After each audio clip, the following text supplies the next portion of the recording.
always played in a band that had a lot of vocals in my early days, and so songwriting to me is really essential. So now a lot of songs are built around just technique, technique, technique. Well, let's find a song where we can fit all this in because we want everybody to hear this technique. It's just like, the new band I have, Mr. Big, we're writing things exactly the opposite. We're writing a song, getting a piece of music down is really, where we think it's at, and then adding playing to it, because that's how my playing evolved. We go up and play, Three Dog Night songs, Joy to the World, in the early days, bar band copy tunes, and, we'd be flying all over the place in them, and having fun with it, because once you got a good song, a good foundation, then you take off. It's gone the opposite nowadays. I just think a lot of people have kind of lost touch with that, because everybody's wowed by the hot kid on the block, and that's real cool, but, it really doesn't have the dimension and the staying power that a song does. A song is everything. Do you feel also that as a musician it's important to have a lot of song repertoire in your background? Oh, yeah. To create and to improvise better and to feel comfortable? Everybody, when I was playing in a bar band for so many years, we used to get these elitists that talk about playing original material. You got to be original and be original. Well, we were always a copy band, but as it turns out, that was like, the Beatles. Yeah. There was an original bone in their bodies, when they first, started. They were playing all the Servicemen's Club in Germany, and even their first record was a bunch of copy tunes on it. Please, Mr. Postman, Twist and Shout, all that stuff. Roll Over Beethoven. Yeah, and that's where you really get your chops. Just like you learn other people's solos, by learning other people's songs and playing and performing and getting an audience to react to them. That's where you learn. The basis. Everybody talks so much about technique and all these things.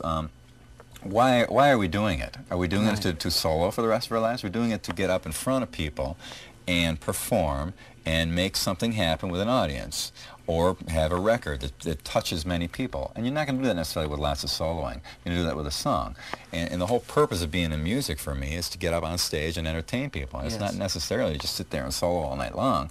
That's crazy. So many people get into that too much now. And it's just, I think if people just kind of focused on their real goal in music, which should be to be up in front of people performing, doing something that's going to touch a lot of people and have a common ground between you and a lot of other people, I think then you get back to songwriting, So communication. Yeah, absolutely. So in the old days of playing in bars, we had to make our living by getting people in the bar, staying all night, buying drinks, picking up girls, whatever they did, but they had to get there and stay there. And the only way we did that was by playing the best songs we could find from every band, doing the best way possible. And that was like the best training ground ever. It has a lot to do with my playing, my techniques, my whole point of view, because as I said, the foundation of it is not soloing a technique, and unfortunately it's bad that guitar has gone that way, but it'll be even worse if more bass players do that. I feel in a lot of ways have created some monsters out there, and that a lot of guys, the first thing they pick up the bass, they start doing hammer-ons. That's great, that's really neat, but if out of 500 bands that you could conceivably get in, maybe 10 of them you'll be able to take a solo in. Of those 10, maybe 20 or 30 seconds.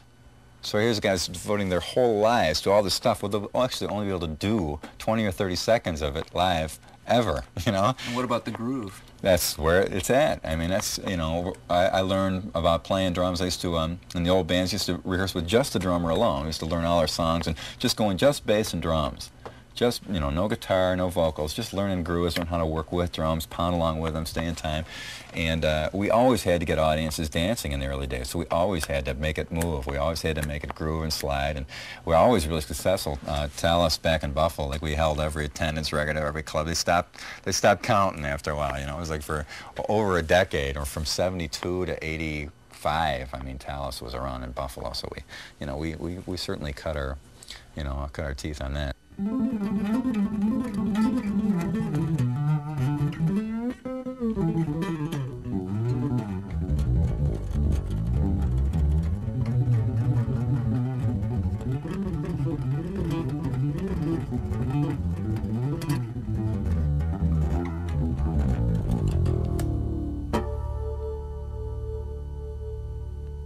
A principle that I use with my left hand that I began, or noticed first on my right hand, is that principle of locking things together. My hand, once I actually use kind of my index finger as like a bar and work everything off of that. Like it's always clamped on there. My finger always has like two calluses, one for like it covers 2 strings, sometimes 3 strings. Lock my hand on so that as it falls onto the bass, automatically you cover 4 frets with 4 fingers like that. So that's your standard position. Always locked in there. Sometimes my thumb is on top, sometimes behind. I'm never sure which is really right or not. Pursuing that, would it be pretty useful to use a chromatic scale to develop your left hand? Yeah. What's a chromatic scale? No, 4 notes in a row. Okay. Yeah.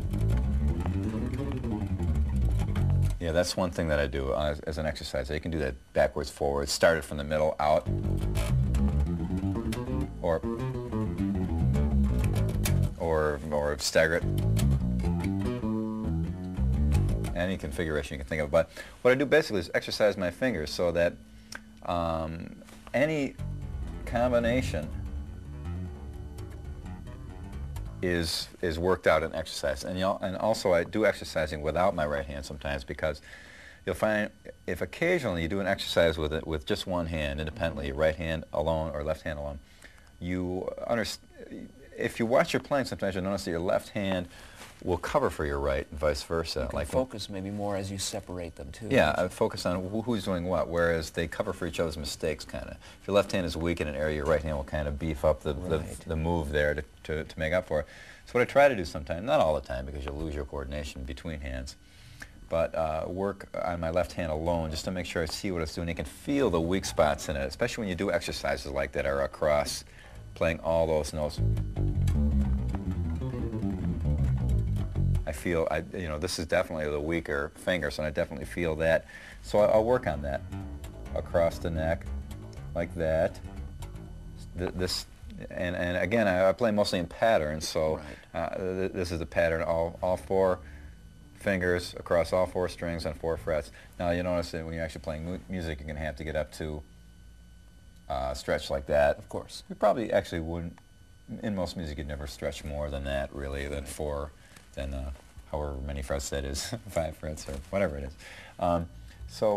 That's where it comes into play how I actually, musically what I play. I've concentrated mostly, as we've been talking about what to play, because it's pretty much my philosophy. I'd really not show people notes, show them the notes that, and scales. You can get that out of any book. Bach wrote it all down 100 years ago, 200 years ago. So there's really no point in me going over what scales, because I really don't know them anyway. But what I concentrate in mostly is just my hands and how they work. So that's kind of what the purpose of all this is. And the thing I do for my right hand is I basically do, in all my musical playing, there's only 3 patterns. I'm a pattern player, and there's only 3 patterns. The first pattern is 2 whole step. Whole step, whole step. The next pattern is a whole step and a half step. And the other pattern, third, next, is a half step and a whole step. So that's all 3 patterns of major scale. Right. So whenever you're playing a major scale, those 3 patterns will be in there. And so if you practice and exercise those 3 patterns in every conceivable manner on one string, it would stand to reason, theoretically, that you could eventually parlay that into being able to play any scale anywhere with fluidity. Covering all the modes and all the diatonic possibilities. Well, there you go with those music words again there. Diatonic meaning? Meaning just a normal 7-note scale, like a major scale. Yeah, generating all the modes that go with it. I'm not even kidding. I really don't know what that means. But I know I'll probably play some diatonic stuff Absolutely. here. Absolutely. No. I played some diatomaceous stuff here earlier. But what basically we're doing, here's the 2 patterns. I'll show how it works. Here's the 2 patterns. There's one of them. Right. There's the other one. Now whenever I do a scale, like a C major or G major scale, actually it only goes... Right, before you hit the octave. Right, but I'll extend it across all notes that I can play of that scale in that position. So that would include